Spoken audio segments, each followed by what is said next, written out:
끝을 알 수 없는 광대한 우주. 이 우주는 도대체 언제 어떻게 시작됐으며 지금은 어떤 상태일까요? 신의 영역인 창조론은 별도로 치더라도 과학계 내에서도 그 해석과 추정이 나뉩니다. 엄청난 폭발로 지금도 우주가 팽창하며 온도와 밀도가 떨어지고 있다는 빅뱅론과 예나 지금이나 같은 상태가 유지되고 있다는 정상론, 무엇이 맞을까요? 사람이 감당하기엔 너무나 큰 우주를 상대로 머리를 싸매했던 천재 과학자들은 어떻게 보고 있는지 오늘 그들의 별소리를 들어보겠습니다. 함께 보시죠. 안녕하세요. 19번째 별소리를 전해드리게 된 황우성입니다.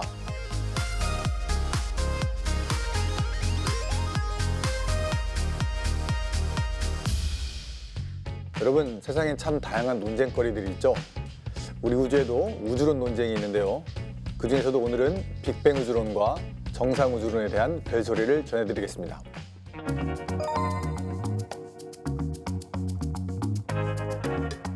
네, 먼저 빅뱅 우주론과 정상 우주론을 한마디로 정의하자면 빅뱅 우주론은 우주의 시작이 있었다는 이론이고 정상 우주론은 우주가 시작 없이 예나 지금이나 항상 같은 모습 그대로 있었다는 이론입니다. 빅뱅 우주론은 1930년으로 거슬러 올라가서 신부이자 물리학자인 르메트르 그분이 이제 허블 등의 관측으로 통해서 은하들이 멀어져 간다, 즉 우주가 팽창한다는 사실을 알았는데 이제 그걸 생각하면서 우주가 팽창하네. 그럼 만약에 시계를 거꾸로 돌리면 우주의 시작이 있었던 건 아닐까? 라는 생각을 처음으로 제안하면서 빅뱅 우주론 시작이 되었습니다.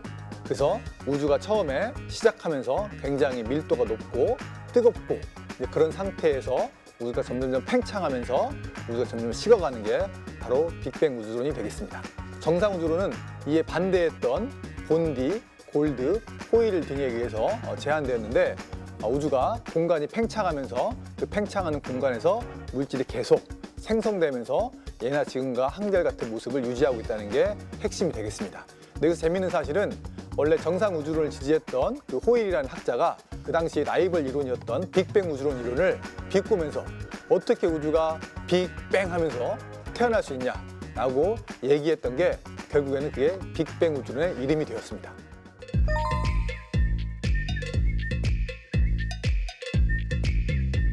그런데 결국에는 관측 결과가 빅뱅 우주론 예측과 잘 일치했기 때문에 그런 건데요. 우리가 몇 가지 관측 사실을 예로 들 수 있습니다. 첫 번째로는 우주 배경 복사가 있는데 우리가 보통 어떤 물체가 있으면 그 물체 온도에 맞게 여러 파장의 빛, 즉 스펙트럼이라는 걸 우리가 볼 수 있는데 이런 빛을 내는 것을 흑체 복사라고 얘기합니다. 그래서 우주가 처음에 이제 빅뱅에서 시작을 해서 굉장히 뜨거웠을 때 그 뜨거운 온도에 맞는 빛이 온 하늘을 뒤덮고 있었는데 그게 바로 우주 배경 복사라고 우리가 합니다. 우주가 팽창하면서 이제 우주의 빛이 점점 파장이 길어지면서 현재 우주의 온도, 절대 온도로 얘기하면은 3켈빈 스펙트럼이 현재 우주를 이제 꽉 채우고 있는데 바로 이 열에 해당하는 빛을 이 펜지아스하고 윌슨이라는 천문학자가 1960년대에 실제 전파 망원경으로 관측을 함으로써 우주 배경 복사가 실제 있었고 그 말은 결국에 빅뱅 우주론이 맞았다는 첫 번째 관측적인 증거가 되었습니다. 두 번째 증거로는 퀘이사라고 하는 특이한 천체가 있는데 이 천체는 우주 초기에 굉장히 활발하게 활동을 하고 있고 우주 초기에 훨씬 더 많이 있다고 우리가 관측 결과가 나왔습니다. 근데 정상 우주론에 따르면 우주 초기나 현재나 항상 정상적으로 똑같은 모습을 보여줘야 되는데 이 퀘이사라고 하는 천체가 우주 초기에는 엄청나게 많게 활동했는데 현재는 상대적으로 활동이 적은 어떤 시간에 따른 차이를 보이고 있기 때문에 정상 우주론 예측과 다른 것이죠. 그렇기 때문에 퀘이사의 관측 결과도 이 정상 우주론이 틀렸다고 하는 거에 뒷받침하는 증거가 됐고 이러한 증거들을 다 모아다 보니까 빅뱅 우주론에서 예측한 것과 우리의 관측 결과가 더 잘 맞아서 현재 주류 이론이 되었습니다.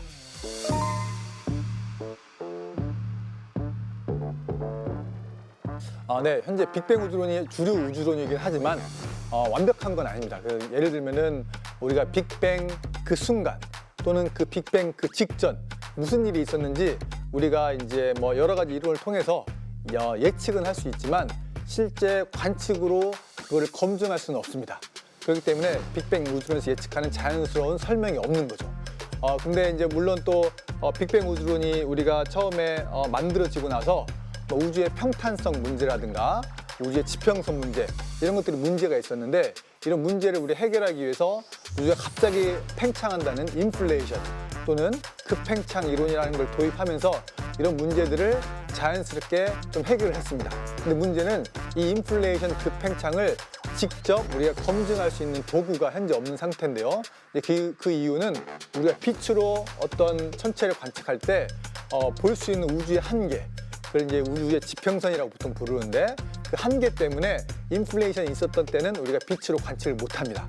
그래서 그걸 이제 할 수 있는 방법은 뭐 우주 배경 복사의 평광 관측이라는 걸 이용한다든지 중력파라는 걸 이용하게 되면은 정말 인플레이션이 있었는지를 검증할 수 있게 되는데 아무튼 핵심은 우리가 빅뱅 우주론을 우주 초기에 정말 그 시작 순간을 검증할 수 있는 도구가 아직까지는 없다. 그래서 여전히 해결되지 못한 문제가 있다라고 말씀드릴 수 있겠습니다. 한국천문연구원 정문에 가면 다음과 같은 글귀가 적혀있는 비석이 있습니다. 우리는 우주에 대한 근원적 의문에 과학으로 답한다. 천문학의 본질을 관통하는 문장이자 제가 가장 좋아하는 글귀인데요.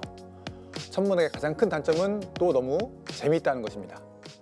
우주에 대한 근원적 의문을 과학으로 같이 답할 천문학자의 꿈을 키우는 분들이 많아졌으면 하는 바람을 가지면서 이상 오늘의 벨소리를 마치겠습니다.